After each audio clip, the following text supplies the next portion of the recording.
Donald Trump's return to the White House has already raised expectations and concerns around the globe, from Ukraine to Israel and to China. What does his first term in office tell us about the direction Mr. Trump's foreign policy could move towards when he takes office? Our international editor, Jeremy Bowen, has this assessment.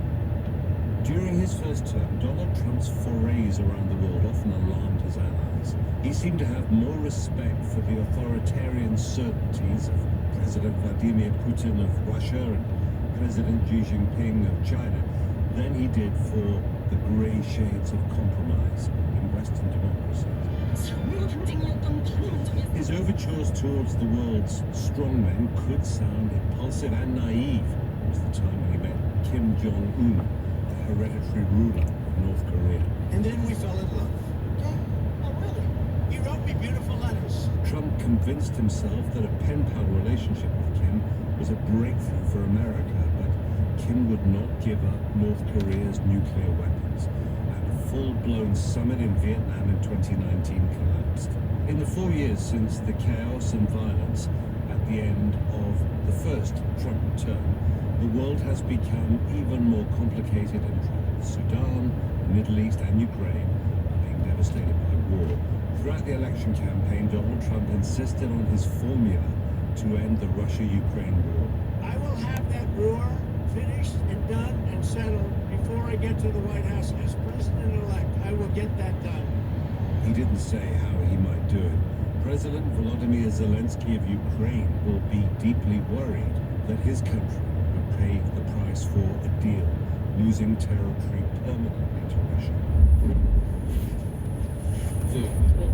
Ukraine couldn't fight on against Russia without American military aid. Zelensky will fear Joe Biden's arms supplies will be replaced with Trump's arm twisting. So on social media, Zelensky offered congratulations and appealed to Trump's self-image as a strong leader.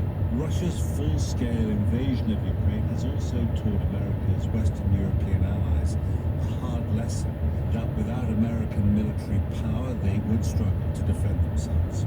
A few days before the election, at a rally in Michigan, Trump went back to an old demand from his first term.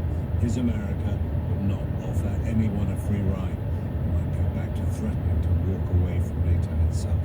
From the Middle East came congratulations from Israel's Prime Minister Benjamin Netanyahu, praising what he called history's greatest comeback. He posted on X that your historic return to the White House offers a new beginning for America and a powerful recommitment to the great alliance between Israel and America. Israelis needed a lot of American help to defend themselves against Iranian missiles. They couldn't fight on multiple fronts without U.S. military and diplomatic support. President Biden would not use the leverage that gave him to insist on a ceasefire. Middle East watchers here in Washington believe Trump could impose an American agenda on Israel. Vali Nasser is a professor at the Johns Hopkins School of Advanced International Studies. The Middle East is also on the edge of drawing America into another major war in the Middle East. And I don't think Donald Trump, based on his record, wants that. So it's not that he cares about Palestinians, or cares about Lebanon, or cares about Iran. He may very well not agree with the theory of the case that Bibi Netanyahu has, which is to expand the war and, if need be, draw the United States into it. One more big challenge in the second Trump term will come from China.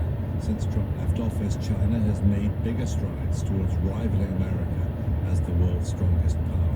On the eve of the election, Trump repeated his plan to put a big tax on imports from China and others, which is also known as a trade war. I'm doing the same thing with China. We're going to tariff the hell out of them. Long term, a real war is another risk, with growing military tension between China and Taiwan. Before he leaves office, Donald Trump might have to decide whether America will fight to defend an island 7,000 miles away across the Pacific that is only 100 miles from the Chinese mainland. BBC's international editor, Jeremy Bowen. Well, as you heard there, a lot of sleepless nights ahead in capitals around the world as leaders outside the U.S. work out how they'll deal with another Trump administration. administration. China's already changing. Beijing's top officials started adapting their language yesterday to echo the kinds of things they said during the first Trump administration. Over and over, they mentioned China's role as a stable country amid international turmoil. The last time Donald Trump was in power, China used America's isolationism to its advantage, strengthening its connections with traditional U.S. allies in Asia like Japan and South Korea, but also building ties with countries in Africa, Latin America, and the Middle East. So, how will Chinese diplomats handle Donald Trump's next 4 years in power? Ali Wine is the Senior Research and Advocacy Advisor for U.S.-China at Chatham House. Well, China had concerns about both candidates, both the Vice President, Kamala Harris, and also now President-elect Trump, but China had different sets of concerns.